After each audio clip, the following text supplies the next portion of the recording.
Pakar Hukum Tata Negara Universitas Gadjah Mada Herlambang Perdana menuntut penjelasan pemerintah dalam penerbitan izin usaha tambang nikel di Kepulauan Raja Ampat, Papua Barat Daya.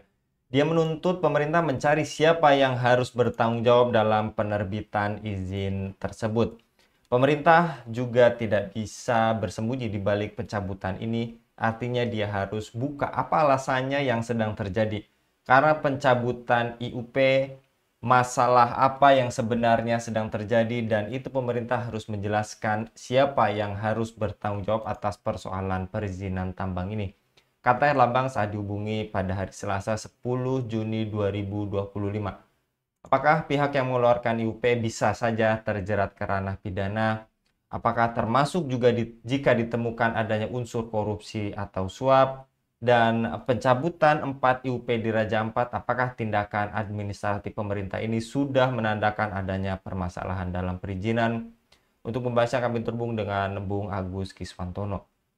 Dan pada pertanyaan kali ini, mengapa Bung Agus kok bisa pemerintah pusat mengeluarkan izin tambang di pulau-pulau kecil seperti Pulau Gak dan Manuran yang secara hukum seharusnya dilindungi, sementara dampak ekologisnya bisa kita saksikan jelas bersifat permanen dan melanggar prinsip keadilan antar generasi sebagaimana yang ditegaskan dalam Mahkamah Konstitusi. Apakah pihak yang mengeluarkan UP ini bisa dijerat ke ranah pidana termasuk jika ditemukan adanya unsur korupsi dan suap, Bu?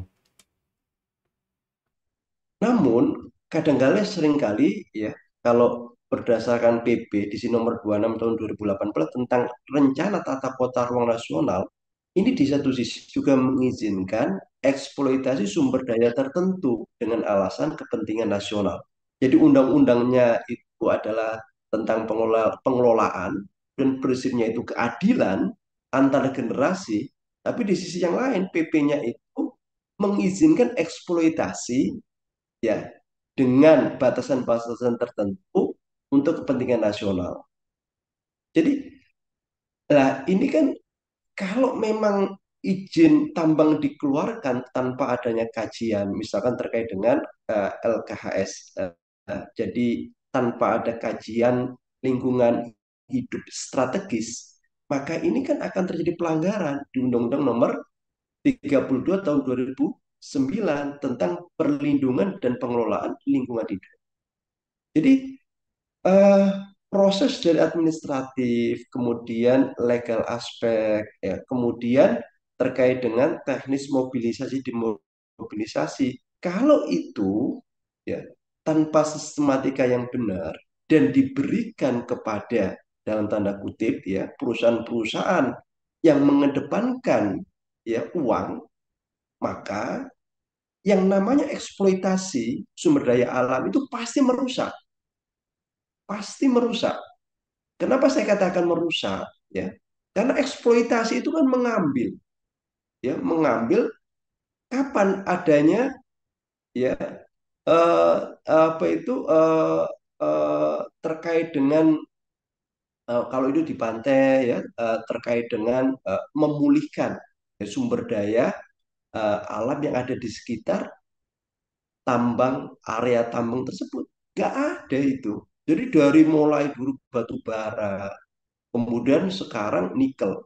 Perlu diingat bahwa nikel ini adalah satu komponen yang terpenting untuk baterai. Nah, jadi baterai. Jadi makanya nikel sekarang ini ya itu karena teknologi baterai ini lagi menjadi satu tren apa itu tren teknologi yang juga diminati oleh konsumen baik itu mobil listrik, motor listrik ada kaitannya dengan baterai. Maka salah satu komponen utama terkait dengan nikel ini sangat ya diburu oleh eh, eh, pabrikan-pabrikan yang menghasilkan komponen baterai tersebut. Oleh karena itu, kalau tanpa pengawasan, tanpa perlindungan, maka aset-aset Indonesia ini akan gampang sekali untuk eh, ya bukan hanya dieksploitasi, tapi juga dicuri bisa jadi seperti itu. Demikian Bang. Yang tadi Anda paparkan Mengapa pemerintah pusat dalam hal ini Kementerian SDM dan instansi terkait mengabaikan hak-hak masyarakat adat serta prinsip partisipasi publik yang seharusnya dijamin dalam proses perizinan, padahal masyarakat lokal adalah pihak yang paling terdampak oleh eksploitasi lingkungan di Raja Ampat, Bu? Iya, baik.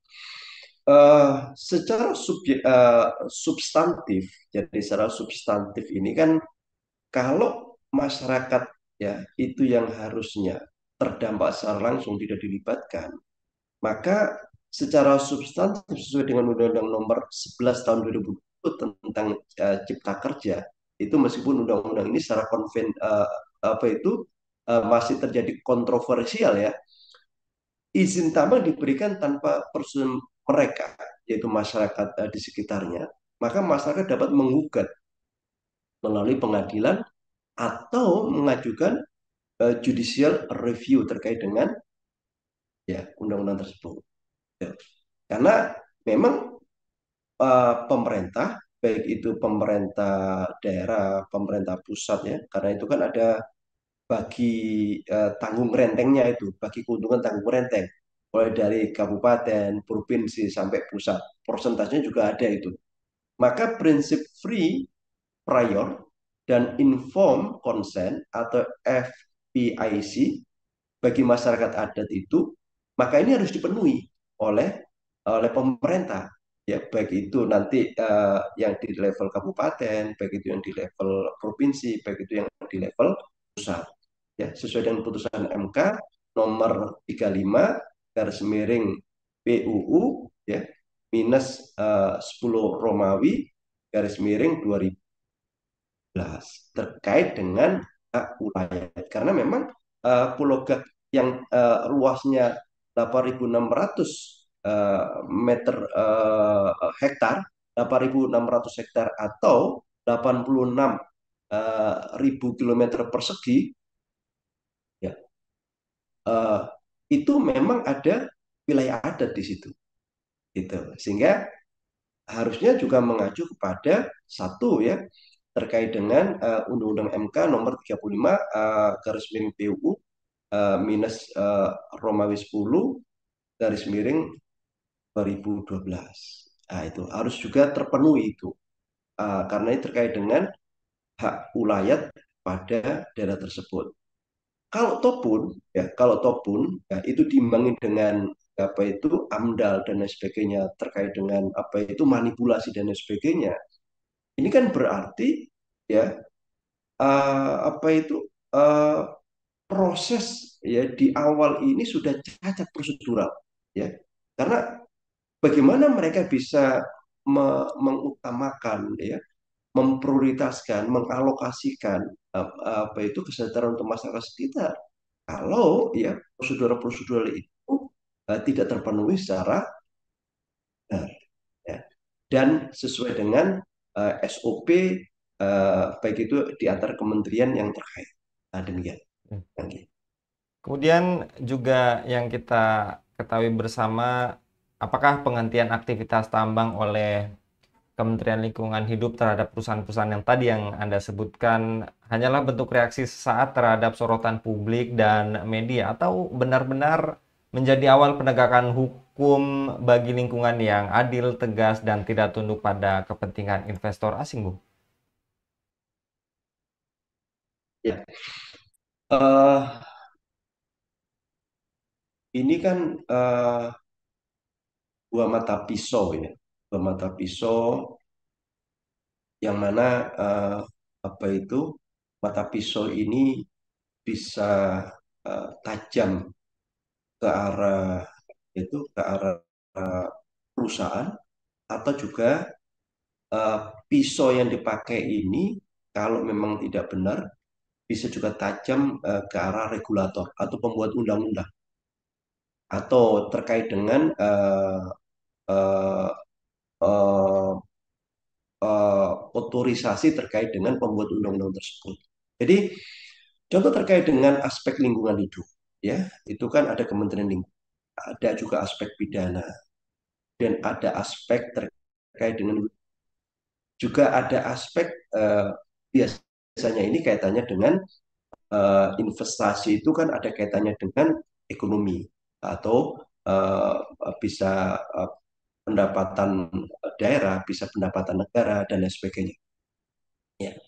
Jadi coba kalau kita berpikir secara jernih, ya, pertanyaan simpel, kenapa ya ini kan kasus yang berulang, ya. Kalau itu terjadi pengentingan, berarti ada data, ada fakta yang itu menabrak secara aturan. Kenapa saya katakan ini pasti? Kenapa? Karena ada yang dihentikan. Meskipun yang dihentikan ini ada yang sudah dihentikan, ada yang dihentikan tapi bisa beroperasional kan gitu. Ada perusahaan-perusahaan. Jadi kan ada kalau bahasa kita ini ada tebang pilih. Itu yang pertama. Kalau sudah dihentikan, berarti ada pelanggaran di sini. Ini menandakan, ya, mengkonfirmasi bahwa ini jelas-jelas ada pelanggaran. Kenapa demikian? Karena ada dihentikannya izin usaha eksploitasi atau operasional terkait dengan eksploitasi dari ya pertambangan nikel tersebut. Tuh, ini ini yang catatan yang penting. Kalau memang kalau memang mau berpikir ke depan, bukan berpikir sporadis, pragmatis, hanya untuk sesaat, ya. Jadi kadang-kadang kita ini kan ambigu. Di satu sisi kita ada keinginan kepentingan nasional, di satu sisi yang lain ternyata kebijakannya itu mendukung ya kerusakan alam, kerusakan lingkungan, kemudian kerusakan generasi ya yang mana generasi ini ditinggali ya ditinggali kerusakan kerusakan sumber daya alam yang sangat luar biasa. Nah, ini kan terjadi ambigu. Jadi kalau terjadi ambigu di sini, maka aculah aturan yang berlaku, aturan tegakkan agar terjadi keseimbangan, kenormalan, dan ke depan itu ya Indonesia akan semakin mandiri untuk ya menentukan sikap, menentukan aspek terkait dengan eh, pengelolaan sumber daya alamnya, bahkan memanfaatkan sumber daya alam untuk masyarakat, itu sebetulnya tanggung jawab negara, tanggung jawab swasta. Nah, demikian. Dan yang tadi Anda sampaikan terkait ambigu, lantas bagaimana tanggung jawab moral serta politik politik pejabat negeri ini dalam memberikan izin atas nama investasi ketika kelestarian ekologis seperti wilayah Raja Ampat ini terusik, Bung. Bahkan juga banyak statement yang beredar seperti gubernurnya pun membantah adanya isu kerusakan, kemudian politik yang lain, pejabat yang lain saling lempar bola. Ini bukan kebijakan saya sebelumnya dan lain sebagainya. Ini bagaimana, Bung? Iya, ini kalau sudah terekspos, ya seringkali pejabat itu akan ya ya membersihkan kejahatannya, ya membersihkan tanggung jawabnya. Ya. Padahal sebenarnya tanggung jawab itu secara konstitusional pasal 28 ya UH Undang-Undang Dasar 45 ya itu tertulis ya untuk melindungi lingkungan. Dalam prakteknya ya bisa jadi ada tekanan investasi ya. Ini kan dari Tiongkok ini dan juga ada target penerimaan negara, sektor mineral dan sebagainya. Meskipun ya ini ekologinya itu rusak. Nah, gitu. Jika terbukti ya pejabat terkait itu menerima ya maupun meminta ya yang ada kaitannya dengan skup pekerjaan mereka bisa mengabaikan AMDAL, menerima suap atau sengaja melanggar undang-undang atau hukum lingkungan, ya, mereka bisa dijerat itu dengan pasal 2 dan pasal 3 Undang-Undang Tipikor, ya, yaitu pasal 63 Undang-Undang nomor 32 garis miring tahun 2009 tentang kejahatan lingkungan. Jadi harusnya mulai dari atas sampai mulai pemerintah pusat, ya, pejabat terkait Nah, itu harusnya dilakukan yang pertama adalah audit kinerja mereka. Kalau sudah seperti ini, berarti kinerja mereka jelek. Ya. Yang kedua adalah audit keuangan. Ya, audit kinerja itu kan berarti kinerja kenapa ini bisa diterbitkan. Ya, atas dasar apa? Apakah sesuai prosedural atau sudah memenuhi AMDAL dan sistem. Ya. Kedua adalah audit keuangan. Audit keuangan, keuangan yang itu sebagai sentral utama atau motivasi utama untuk melakukan pengerukan nikel yang ada di Pulau Gak, yang ada di Papua Barat, ya, ini mengalir kemana saja. Itu perusahaan harus dipanggil, kemudian dilakukan audit kinerja, kemudian dilakukan audit keuangan, ditanyai kinerjanya seperti apa, dapat dari mana, administrasi, legalitas, keuangannya mengalir ke siapa saja. Jadi sehingga nanti ini yang terakhir adalah audit hukumnya. Kalau memang itu salah, ya mereka layak untuk dihukum, ya layak untuk dipenjara. Nah, demikian, Bang Anggi.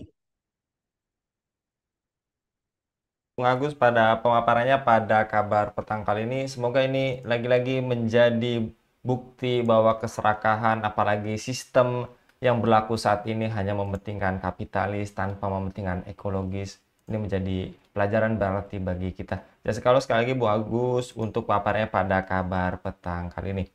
Demikian pemirsa Eleva News, dukung dengan subscribe, share, dan like. Semoga menjadi kebaikan bagi kita semua di dunia dan di akhirat. Saya Anggi Suara undur diri. Wassalamualaikum warahmatullahi wabarakatuh.